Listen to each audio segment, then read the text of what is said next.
साथ संगत जी, प्यार से कहना धन्यकार जी।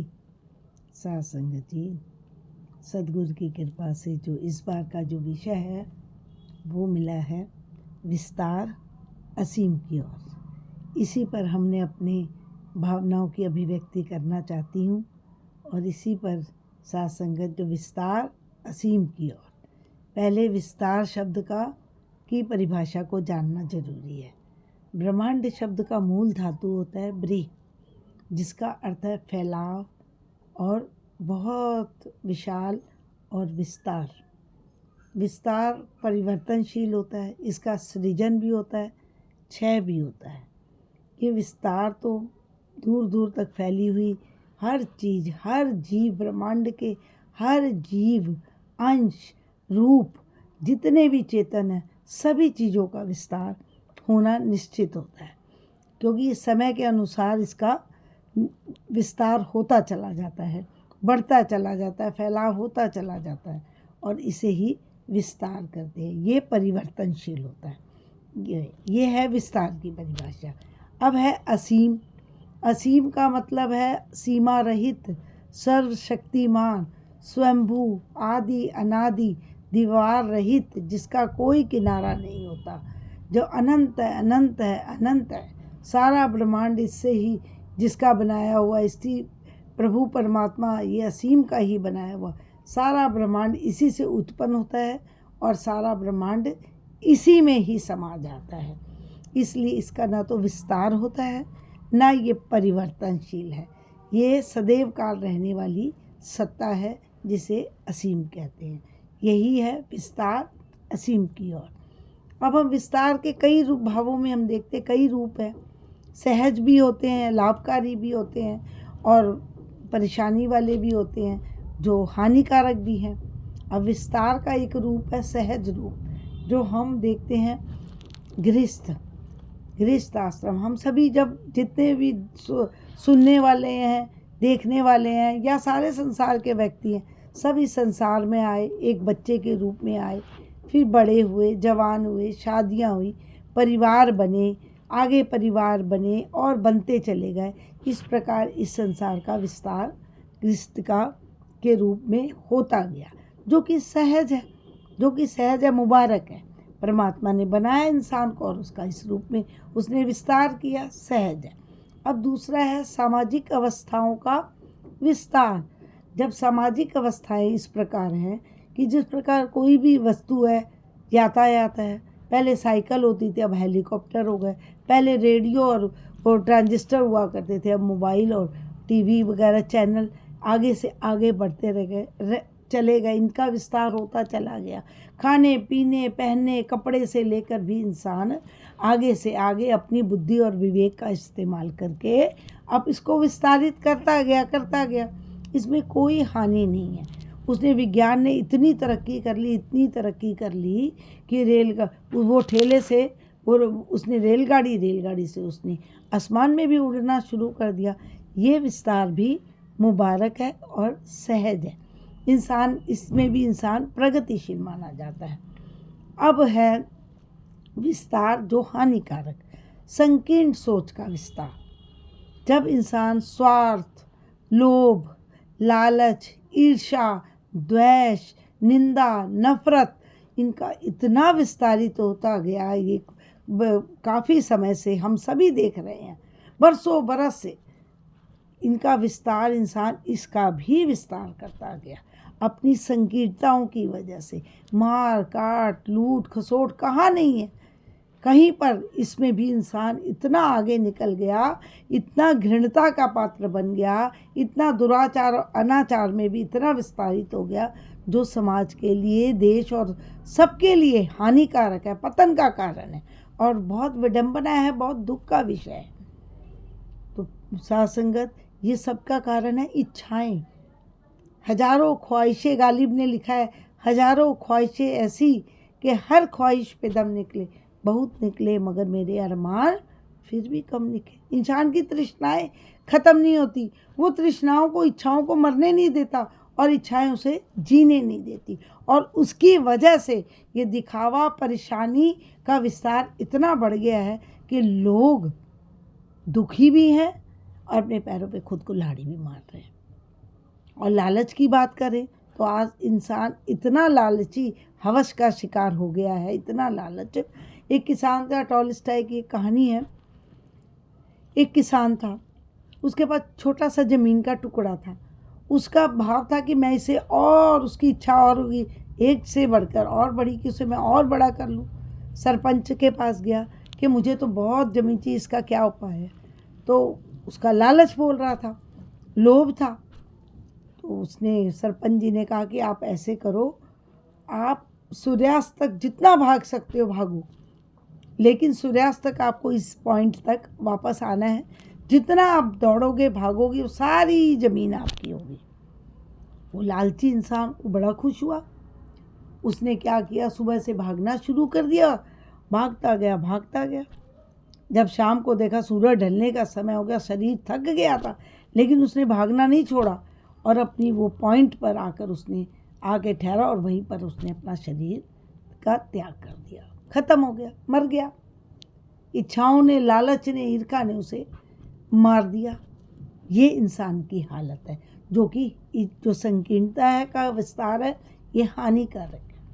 अब आगे आध्यात्मिकता में हम देखते हैं, पीरों ने, पैगंबरों ने, संतों ने, महापुरुषों ने बताया है कि किसका विस्तार आपके जीवन को लाभ देता है, समाज को, दुनिया को लाभ देता है। वो है मानवीय मूल्यों का विस्तार। मानवीय मूल्यों में का जो विस्तार होता जाता है, इंसान पुरसुकून होता जाता है। मानवीय मूल्यों में सबसे पहले इंसान है प्रेम। जो प्रेम करता है ना, उससे नफरत भाग जाती है।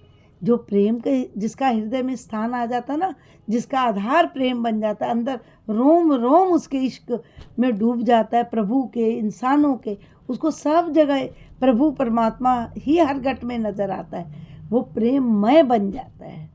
उसे प्रेम करने की ज़रूरत नहीं होती, वो प्रेम का मुजस्मा बन जाता है, एक गुलदस्ता बन जाता है, वो प्रेममय बन जाता है। और उसको हर घट में सबको, परमात्मा को देखकर सबका सत्कार करता है, हर घट में ईश्वर को देखकर सबसे प्यार करता है। तो कोई गुंजाइश नहीं रहती ईर्खा की, नफरत की, जलन की, बदले की भावना की, कुछ भी नहीं रह जाता। फिर वो मानवीय मूल्यों का विस्तार होता चला जाता है और उसके मन में शांति आ जाती है, स्थिरता आ जाती है, सुकून आ जाता है, जिसकी आज संसार में बहुत कमी है। जब ये सब आ जाता है तो उसका विस्तार जीवन में अपने आप ही होता चला जाता है, वो असीम की ओर बढ़ने लग जाता है। जब मानवीय मूल्यों का विस्तार इंसान के जीवन में होना शुरू हो जाता है तो वो असीम की ओर बढ़ने लग जाता है, उसके कदम ईश्वर की ओर बढ़ने लग जाते हैं, वो उसी एहसास में आनंद लेने लग जाता है। अब है आगे सेवा, सिमरन और सत्संग का विस्तार। सेवा करने से क्या, विस्तार करने से क्या होती है? सेवा का जैसे जो विस्तार होता है, जो किसी के जीवन में सेवा की बात आती है, कोई भी इंसान है, चाहे वो गुरसिख है, चाहे वो साधारण इंसान है, जब वो सेवा करता है ना तो उसे झुकना आ जाता है। सेवा करता है, उसमें हलीमी आ जाती है, नम्रता की भावना आ जाती है। ये मानवीय मूल्यों का विस्तार उसके अंदर होने लग जाता है। सेवा का विस्तार से जीवन में सुख आते हैं, क्योंकि सेवा सुखों की खान है, इसलिए जो इसमें विस्तार आता है उसकी जीवन जिंदगी में उसको ब्लेसिंग्स मिलती जाती हैं और खुशियाँ मिलती जाती हैं। अब सिमरन वो प्रक्रिया है जिसका विस्तार होने से जितना जितना करते जाओ, भगत जी हुआ करते थे हमारे मिशन में, तो अक्सर सुनाते हैं, अक्सर पता लगता है कि वो इतना करते थे, 2-2 दिन तक बैठकर 72 घंटे बैठ के लगातार सिमरन कर इस असीम के साथ अपनी आत्मा को जोड़ लेते थे, इस असीम की ओर बढ़ जाते थे। सिमरन परमात्मा के साथ कनेक्शन जोड़ने का एक जरिया है, यानी वो विस्तार है सिमरन जो असीम की ओर हमारे कदम बढ़ाता है। अब है सत्संग। सत्संग में जाकर तो वैसे ही सारी अपनी कमियां, दुर्गुण सब खत्म हो जाते हैं। इंसान के अंदर बहुत गुण है, परमात्मा ने गुणों की खान रखा है, इंसान उसे पहचान नहीं पाता। जब वो सत्संग में जाता है तो उसे अपने अवगुणों का भी एहसास होता है और उसके अवगुण भी धीरे धीरे समाप्त होने लग जाते हैं और उसके गुणों का प्रादुर्भाव होने लग जाता है और उसके कदम असीम की ओर बढ़ते चले जाते हैं। उसकी आत्मा परमात्मा की ओर खिंचती चली जाती है। इसके आनंद में इससे बातें करते हुए उसके कदम बढ़ते चले जाते हैं। तो इसका विस्तार, सेवा सिमरन सत्संग का विस्तार इंसान के गुरसिक के जीवन के लिए बहुत लाभकारी है। और अच्छी सोच का विस्तार भी सत्संग के द्वारा ही होता है। कहते हैं अच्छी सोच, अच्छे स्थान का विस्तार, अच्छे रास्तों पर पदार्पण होने का, मार्गदर्शन होने का विस्तार भी बहुत खूबसूरत है। जैसे कहते हैं ना, अच्छी सकारात्मकता आती है तो नकारात्मकता अपने आप दूर हो जाती है। शुक्राना आता है तो शिकायतें दूर हो जाती है। गुरुमत जीवन में प्रवेश करती तो मनमत दूर भाग जाती है। तो इन सब चीज़ों का धीरे धीरे जैसे विस्तार होता रहता है। कहते हैं ढूंढा तुझे सारे जहाँ में, तेरा पता लगा नहीं। जब तेरा पता लगा तो मेरा पता नहीं। हरदेव वाणी का शब्द है, तू सूरज में, तू चांद में, तू तारागण में, तू ही तो है। कहे हरदेव गुरु से जाना, 14 भुवन में तू ही तो है। इस विशाल सोच का विस्तार कर देता है सद्गुरु, जोड़ देता है। फिर विस्तार असीम की ओर होने लग जाता है। संकीर्णताएं क्या होते हैं, कुएं के मेढक की तरह होती है। इंसान उसी दायरे में घूमता रहता है। और जो विस्तारित होता है वो समुद्र की तरह होता है। एक बूंद सागर में मिलकर कितना आनंद लेती है। एक वृक्ष के एक छोटा सा बीज होता है, जब वो पृथ्वी पर डाला जाता है तो वो अपने आप का अस्तित्व मिटा देता है और फिर उसके अंदर अंकुरित फूटते हैं और फिर छोटा पौधा निकलता है, पेड़ बनता है, फल फूल लगते हैं, वनस्पति लगती है, अनाज उगते हैं। लोग के परोपकार के, उसका विस्तार लोगों के परोपकार के काम आता है, वो विशाल बन जाता है। तो ये विस्तार जो है बहुत खूबसूरत है। अब आगे जो है मैं से तू का विस्तार। एक मैं शब्द होता है, हम साधारण भाषा में किससे बात करेंगे, अगर कोई मुझसे हमसे पूछे कि आपका नाम क्या, तो साधारण तौर पर मैं कहूँगी मेरा नाम मीरा है जी। आप कहाँ रहते हो? रोहिणी में रहती हूँ। ये तो एक शरीर का परिचय हम देते हैं, ये शरीर का परिचय है। लेकिन जो आध्यात्मिकता में एक और मैं होती है, वो जो मैं खत्म होती है जब तू की ओर वो बढ़ने लगे, उसका विस्तार होने लग जाता है, मैं तो वो आनंद का विषय बन जाता है। जैसे मैं अगर स्वार्थ हूँ तो तू निस्वार्थ है, मैं अज्ञान हूँ तो तू ज्ञान है, मैं झूठ हूँ तो तू सच है, मैं विनाशी हूँ तो तू अविनाशी है, मैं अंधकार हूँ तो तू प्रकाश है, मैं चंचल हूँ तो तू स्थिर है, मैं क्षय हूँ तो तू विस्तार है। ये जो मैं से तू का विस्तार जहाँ पर आध्यात्मिकता में जाता है इंसान का, तो वो उसके लिए बहुत प्रगतिशील है, वो बहुत खुश नसीब होते हैं। साथ संगत फिर कहते हैं ना, तू करता तू भया, मुझ में रहा ना हूँ, आपा पर का मिट गया, जिस देखा तो तू, जिधर देखता हूँ उधर तू ही तू, कि हर शय में जलवा तेरा हू बहू है। ये विस्तार असीम की ओर जाता है। अब है आगे ज्ञान का विस्तार। जब सद्गुरु की कृपा से ईश्वर का बोध हो जाता है, सत्य का बोध हो जाता है, तो ज्ञान का विस्तारित कैसे होगा? हर घट में इसको कैसे देखेंगे? गुरसिख गुरदी अख नाल वेखे, गुरदे कन नाल सुनदा है, गुरसिख ज्ञान सरोवर विचों हीरे मोती चुनदा है।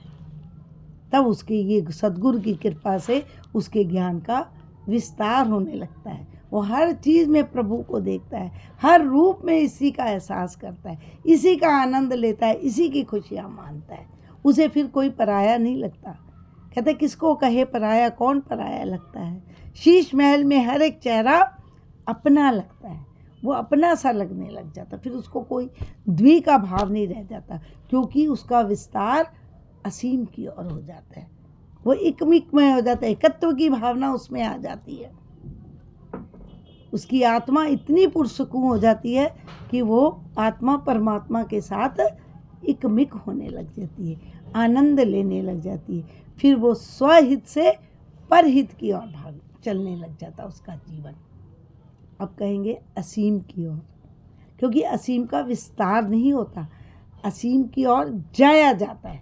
जब इंसान के जीवन में आध्यात्मिकता में या किसी भी क्षेत्र में वो जब खूबसूरत तरीके से विस्तारित होता है सही दिशा में, तो वो असीम की ओर उसके कदम चढ़ते हैं।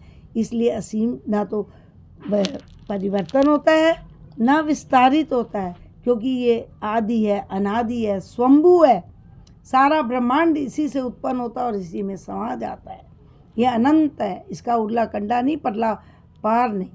और असीम की ओर जाने के लिए क्या है? 3 रास्ते बताए गए हैं, ज्ञान योग, कर्म योग और भक्ति योग। ज्ञान योग सतगुरु देता है जब ज्ञान, ये दिमाग में, सोच में एक सच्चाई का बोध बता देता है, ये ब्रह्म है, ये माया है, दोनों का अलग अलग करके दिखा देता है। ये असीम को, अनंत को दिखा देता है कि ये अनंत है, ये अनंत है, ये अनंत है। जब उसकी दृष्टि में ये अनंत का बोध हो जाता है तो उसे लगता है हर घट में रामा बोले, रामा बोले, राम बिना कौ बोले ले, मुझ में राम, तुझ में राम, सब में राम समाया। उसमें हर किसी में प्रभु परमात्मा की छवि देखता है। ये ज्ञान योग। और उसके कदम कर्मों की तरफ बढ़ने लग जाते हैं, वो उसका आनंद लेने लग जाता है, खुशियाँ लेने लग जाता है। उसके कदम जब बढ़ने लग जाते हैं, जब असीम की ओर, ऐसा ही जब वो कोई भी गुरसी, कोई भी संत जब इसकी और उसके कदम बढ़ते हैं तो उसकी सोच कितनी सुंदर बन जाती है। एक नाथ जी हुआ करते थे, कावड़ लेके जा रहे थे पानी में शिव जी को जल चढ़ाने के लिए। तो रास्ते में एक गधा मिला, वो प्यासा था, उन्होंने वो पानी उसी को पिला दिया। उसी में उसको प्रभु नजर आ गए। संत तुकाराम जी थे, कुत्ता उनकी रोटी लेकर भागा तो कुत्ते के पीछे भागे कि अरे भाई रोटी में घी तो लगवा ले तब तू खाई। उसको उसमें भी प्रभु नजर आ गया, हर घट में नजर आ गया। ये है विस्तार असीम की ओर। जो जीवन, जो विस्तार जिनका असीम की ओर हो जाता है, उनका सोच, उनका व्यवहार, उनकी सारी सीमाओं से परे, वो एकदम स्वच्छंद और आज़ाद खुश नसीब होते हैं। और ये सत्संग द्वारा, सद्गुरु की कृपा द्वारा ही संभव होता है। ये विस्तार जब वो असीमित की ओर चलना शुरू कर जाता है इंसान, तब उसमें सारे गुणों का प्रादुर्भाव होने लग जाता है। सारे मानवीय गुण का, क्षमा का, प्यार का, अपनेपन का, सब, दया, करुणा, ममता, जितने भी दिव्य गुण हैं उनका समाहित होने लग जाता है। उसका विस्तार होता है और वो असीम की ओर उसके कदम बढ़ते चले जाते हैं। अब अंत में दासी ये सोचती है, अपने मन में एक भाव आया कि हर इंसान को, हर गुरसिक को या किसी को भी कैसे पता चले कि मेरा स्वयं का विस्तार कैसे होगा, हो रहा भी है कि नहीं, मैं कितने पानी में खड़ी हूँ। इसके लिए भी सद्गुरु ने, महात्माओं ने बताया कि आपकी भक्ति का विस्तार हो रहा है, कैसे हो रहा है। ये आपको खुद अपना आत्म मंथन करके स्वतः ही अपने आप को चेक करना पड़ेगा। अगर वो चीज़ें हो रही तो वास्तव में हमारा विस्तार भक्ति का हो रहा है। जब अपनी मेरी मर्जी गुरु की मर्जी के साथ जुड़ जाती है तो समझो भक्ति का विस्तार है। जब गुरु की शिक्षा कर्मों में ढलने लगे तो समझो भक्ति का विस्तार है।